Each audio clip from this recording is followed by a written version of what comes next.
ओम शांति। 22 फरवरी 2024। बाबा के महावाक्य। मीठे बच्चे, इस शरीर से जीते जी मरने के लिए अभ्यास करो। मैं भी आत्मा, तुम भी आत्मा। इस अभ्यास से ममत्व निकल जाएगा। प्रश्न: सबसे ऊंची मंजिल कौन सी है? उस मंजिल को प्राप्त करने वालों की निशानी क्या होगी? उत्तर: सभी देहधारियों से ममत्व टूट जाए, सदा भाई भाई की स्मृति रहे, यही है ऊंची मंजिल। इस मंजिल पर वही पहुंच सकते हैं जो निरंतर देही अभिमानी बनने का अभ्यास करते हैं। अगर देही अभिमानी नहीं तो कहीं न कहीं फंसते रहेंगे, या अपने शरीर में या किसी न किसी मित्र संबंधी के शरीर में।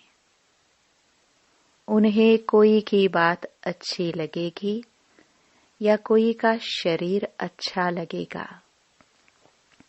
ऊंची मंजिल पर पहुंचने वाले जिस्म देह से प्यार कर नहीं सकते।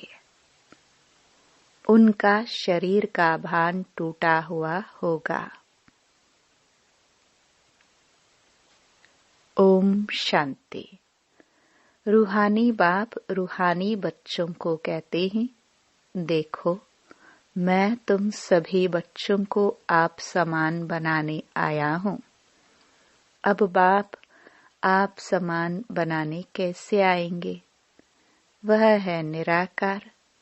कहते हैं मैं निराकार हूँ। तुम बच्चों को आप समान अर्थात निराकारी बनाने, जीते जी मरना सिखलाने आया हूँ। बाप अपने को भी आत्मा समझते हैं ना? इस शरीर का भान नहीं है। शरीर में रहते हुए भी शरीर का भान नहीं है। यह शरीर उनका तो नहीं है ना? तुम बच्चे भी इस शरीर का भान निकाल दो। तुम आत्माओं को ही मेरे साथ चलना है। यह शरीर जैसे मैंने लोन लिया है, वैसे आत्माएं भी लोन लेती हैं पाठ बजाने लिए। तुम जन्म जन्मांतर शरीर लेते आए हो। अब जैसे मैं जीते जी इस शरीर में हूँ, परंतु हूँ तो न्यारा अर्थात मरा हुआ। मरना शरीर छोड़ने को कहा जाता है। तुमको भी जीते जी इस शरीर से मरना है। मैं भी आत्मा, तुम भी आत्मा। तुमको भी मेरे साथ चलना है या यहाँ ही बैठना है?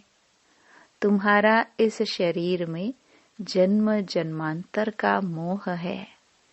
जैसे मैं अशरीरी हूँ, तुम भी जीते जी अपने को अशरीरी समझो।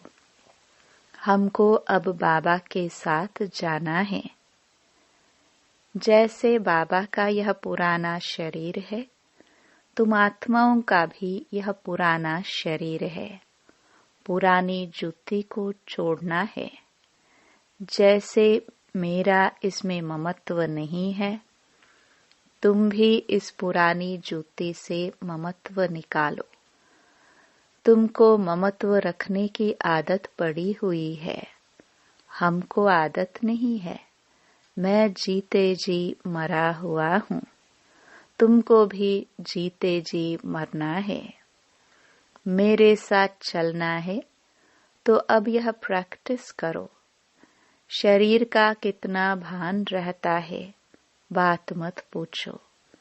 शरीर रोगी हो जाता है तो भी आत्मा उसको छोड़ती नहीं है। इससे ममत्व निकालना पड़े।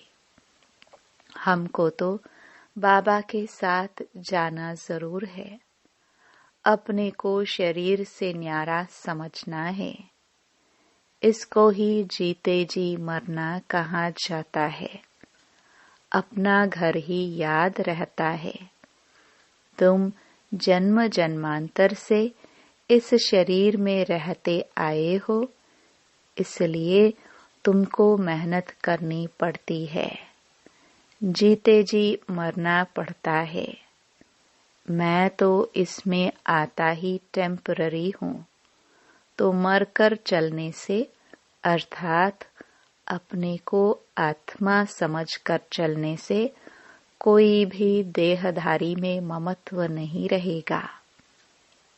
अक्सर करके किसी न किसी का किसी में मोह हो जाता है। बस उनको देखने बिगर रह नहीं सकते। यह देहधारी की याद एकदम उड़ा देनी चाहिए, क्योंकि बहुत बड़ी मंजिल है। खाते पीते जैसे कि इस शरीर में हो ही नहीं। यह अवस्था पक्की करनी है, तब अष्ट रत्नों की माला में आ सकते हैं। मेहनत बिगर थोड़ी ऊंच पद मिल सकता है। जीते जी देखते हुए समझे कि मैं तो वहां का रहने वाला हूँ। जैसे बाबा इसमें टेम्पररी बैठा है, ऐसे अब हमको भी घर जाना है। जैसे बाबा का ममत्व नहीं है, वैसे हमको भी इसमें ममत्व नहीं रखना है।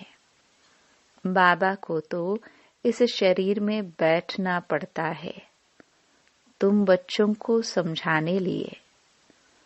तुमको अब वापस चलना है, इसलिए कोई देहदारी में ममत्व न रहे।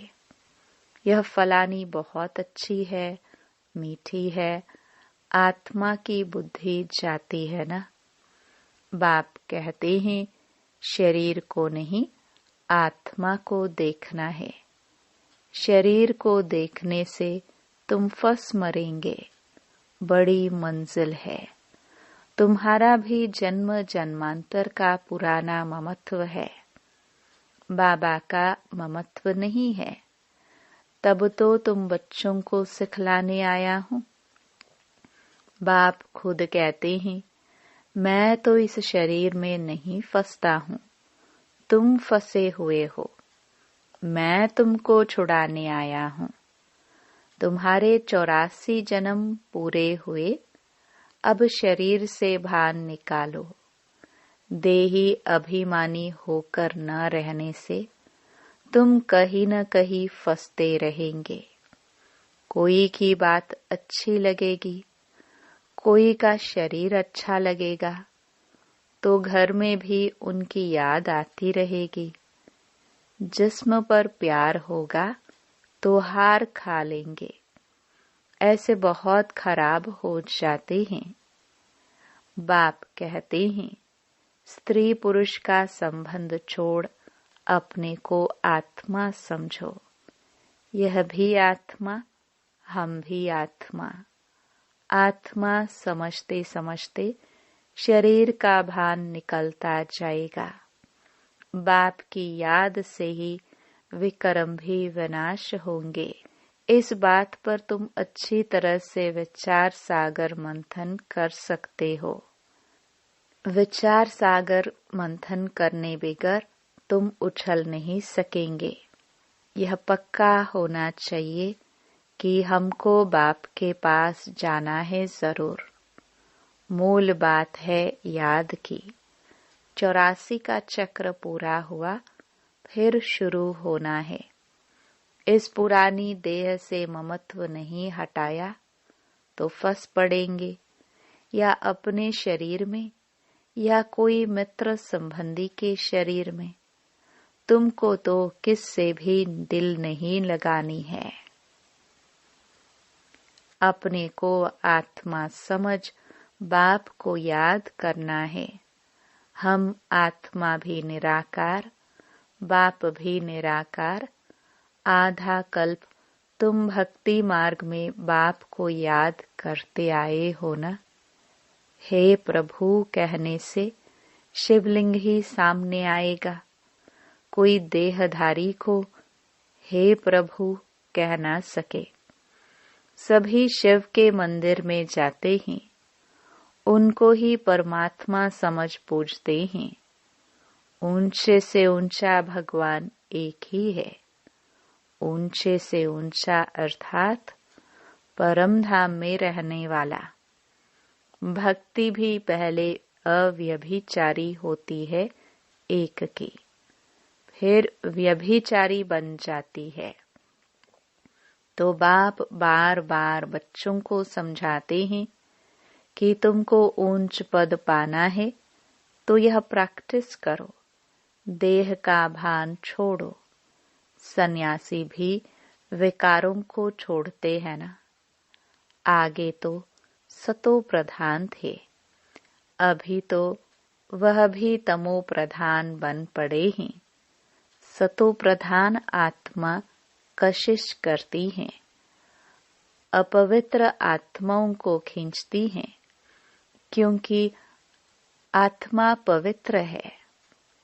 भल पुनर्जन्म में आते हैं तो भी पवित्र होने के कारण खींचते हैं। कितने उन्हों के फॉलोवर्स बनते हैं। जितनी पवित्रता की जास्ती ताकत, उतने ज्यादा फॉलोवर्स। यह बाप तो है ही एवर प्योर और है भी गुप्त। डबल है ना। ताकत सारी उनकी है, इनकी, ब्रह्मा की नहीं। शुरू में भी तुमको उसने कशिश की, इस ब्रह्मा ने नहीं, क्योंकि वह तो एवर प्योर है। तुम कोई इनके पिछाड़ी नहीं भागे। यह कहते हैं मैं तो सबसे जास्ती पूरे 84 जन्म प्रवृत्ति मार्ग में रहा। यह तो तुमको खींच ना सके। बाप कहते हैं मैंने तुमको खींचा। भल सन्यासी पवित्र रहते हैं, परंतु मेरे जैसा पवित्र तो कोई भी होगा नहीं। वह तो सब भक्ति मार्ग के शास्त्र आदि सुनाते हैं। मैं आकर तुमको सब वेदों शास्त्रों का सार सुनाता हूँ। चित्र में भी दिखाया है, विष्णु की नाभि से ब्रह्मा निकला, फिर ब्रह्मा के हाथ में शास्त्र दिखाए हैं। अब विष्णु तो ब्रह्मा द्वारा शास्त्रों का सार सुनाते नहीं हैं। वो तो विष्णु को भी भगवान समझ लेते हैं। बाप समझाते हैं मैं इन ब्रह्मा द्वारा सुनाता हूँ, मैं विष्णु द्वारा थोड़े समझाता हूँ। कहाँ ब्रह्मा कहाँ विष्णु। ब्रह्मा सो विष्णु बनते हैं, फिर 84 जन्म के बाद यह संगम होगा। यह तो नई बात है ना। कितनी वंडरफुल बातें हैं समझाने की। अब तो बाप कहते हैं बच्चे जीते जी मरना है। तुम शरीर में जीते हो ना, समझते हो हम आत्मा है, हम बाबा के साथ चले जाएंगे। यह शरीर आदि कुछ भी ले नहीं जाना है। अब बाबा आया है, कुछ तो नई दुनिया में ट्रांसफर कर दे। मनुष्य दान पुण्य करते हैं दूसरे जन्म में पाने के लिए। तुमको भी नई दुनिया में मिलना है। यह भी करेंगे वही जिन्होंने कल्प पहले किया होगा। कम जास्ती कुछ भी होगा नहीं। तुम साक्षी होकर देखते रहेंगे। कुछ कहने की भी दरकार नहीं रहती। फिर भी बाप समझाते हैं जो कुछ करते हैं तो उसका भी अहंकार नहीं आना चाहिए। हम आत्मा यह शरीर छोड़कर जाएंगे। वहां नई दुनिया में जाकर नया शरीर लेंगे। गाया भी जाता है, राम गयो रावण गयो। रावण का परिवार कितना बड़ा है, तुम तो मुट्ठी भर हो। यह सारा रावण संप्रदाय है, तुम्हारा राम संप्रदाय कितना थोड़ा होगा, 9 लाख। तुम धरती के सितारे हो ना, माँ बाप और तुम बच्चे। तो बाप बार बार बच्चों को समझाते हैं कि मर्जीवा बनने की कोशिश करो। अगर किसको देखकर बुद्धि में आता है यह बहुत अच्छी है, बहुत मीठा समझाती है, यह भी माया का वार होता है। माया ललचा देती है, उनकी तकदीर में नहीं है तो माया सामने आ जाती है। कितना भी समझाओ तो गुस्सा लगेगा। यह नहीं समझते हैं कि यह देह अभिमान ही काम करा रहा है। अगर ज्यादा समझाते हैं तो टूट पड़ते हैं, इसलिए प्यार से चलाना पड़ता है। किससे दिल लग जाता है तो बात मत पूछो, पागल हो जाते हैं। माया एकदम बेसमझ बना देती है। इसलिए बाप कहते हैं कभी कोई के नाम रूप में नहीं फंसना। मैं आत्मा हूँ और एक बाप जो विदेही है उनसे ही प्यार रखना है। यही मेहनत है। कोई भी देह में ममत्व न हो। ऐसे नहीं घर में बैठे भी वह ज्ञान देने वाली याद आती रहे, बड़ी मीठी है, बहुत अच्छा समझाती है। अरे मीठा तो ज्ञान है, मीठी आत्मा है, शरीर थोड़े ही मीठा है। बात करने वाली भी आत्मा है, कभी भी शरीर पर आशिक नहीं होना है। आजकल तो भक्ति मार्ग बहुत है। आनंदमयी माँ को भी माँ माँ करते याद करते रहते हैं। अच्छा, बाप कहाँ है? वर्षा बाप से मिलना है या माँ से? माँ को भी पैसे कहाँ से मिलेगा? सिर्फ माँ माँ कहने से जरा भी पाप नहीं कटेंगे। बाप कहते हैं मामेकम याद करो, नाम रूप में नहीं फंसना है और ही पाप हो जाएगा, क्योंकि बाप का नाफरमान बरदार बनते हो।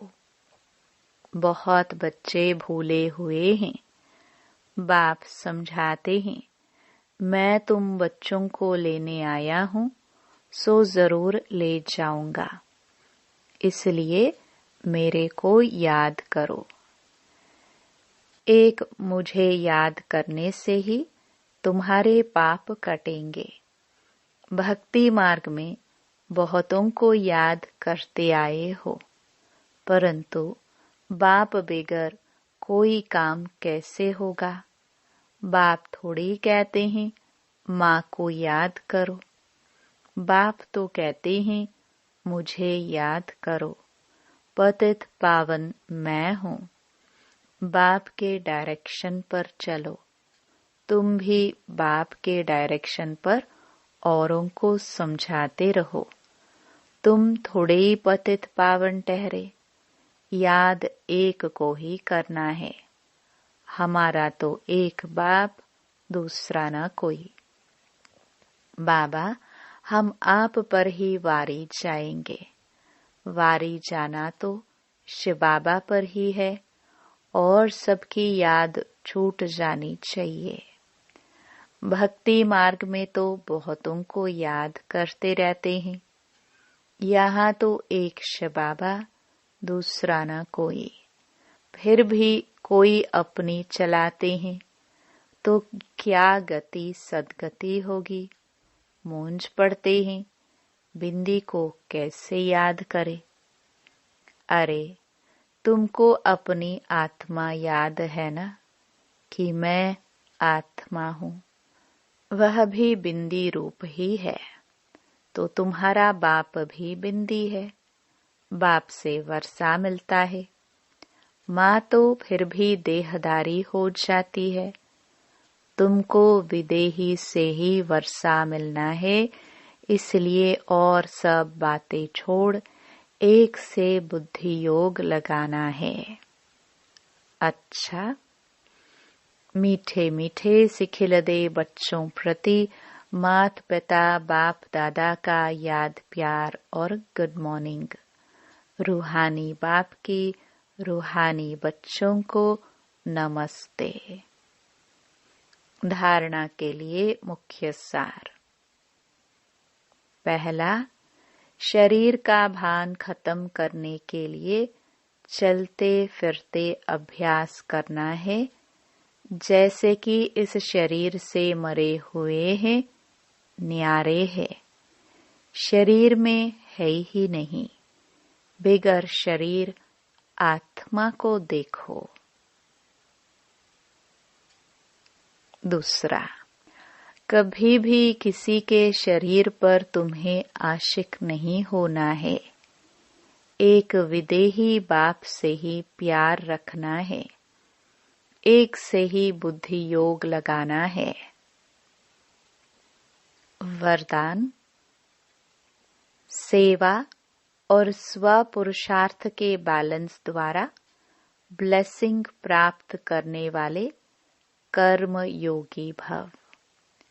कर्म योगी अर्थात कर्म के समय भी योग का बैलेंस हो। सेवा अर्थात कर्म और स्व पुरुषार्थ अर्थात योग युक्त। इन दोनों का बैलेंस रखने के लिए एक ही शब्द याद रखो कि बाप करावनहार है और मैं आत्मा करनहार हूँ।